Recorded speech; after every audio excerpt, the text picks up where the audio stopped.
എനിക്ക് ആദ്യം പെട്ടെന്ന് ഓർമ്മ വരുന്നത് തിങ്കൾ നിലാവിൽ എന്നുള്ള പാട്ടിൻ്റെയാണ്. എനിക്കത് വളരെ എനിക്കിഷ്ടപ്പെട്ടൊരു മെലഡി ആയിരുന്നു. തിങ്കൾ നിലാവിൽ മഞ്ഞൾ നിലാവിൽ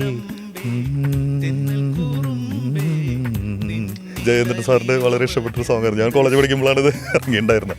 അത് കാരണം ആ കാലത്തൊക്കെ കേട്ട പാട്ടുകളോട് നമുക്ക് പ്രത്യേകിച്ചൊരു ഇഷ്ടം കൂടുതലുണ്ടായിരിക്കുമല്ലോ.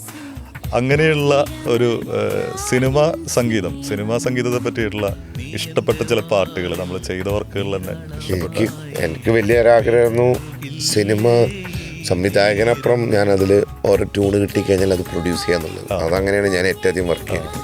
സിനിമകൾ ചെയ്തത് അതിൽ ഞാനൊരു 7 സിനിമ ഇറങ്ങിയില്ലെങ്കിലും ഞാനൊരു 100-120 സിനിമകളിൽ പ്രൊഡ്യൂസ് ചെയ്യും. അതാണ് എൻ്റെ ഒരു ഫോർത്ത് എന്ന് എപ്പോഴും മനസ്സിലായി. പക്ഷേ അവസരം കിട്ടിയ സിനിമകളൊക്കെ ഞാൻ മാക്സിമം അതിൻ്റെ നീതി പുലർത്തിയിട്ടുണ്ട്. അതിലത്തെ ഒരു പാട്ടാണ് ഇപ്പോൾ ജെബിൻ പാടിയത്.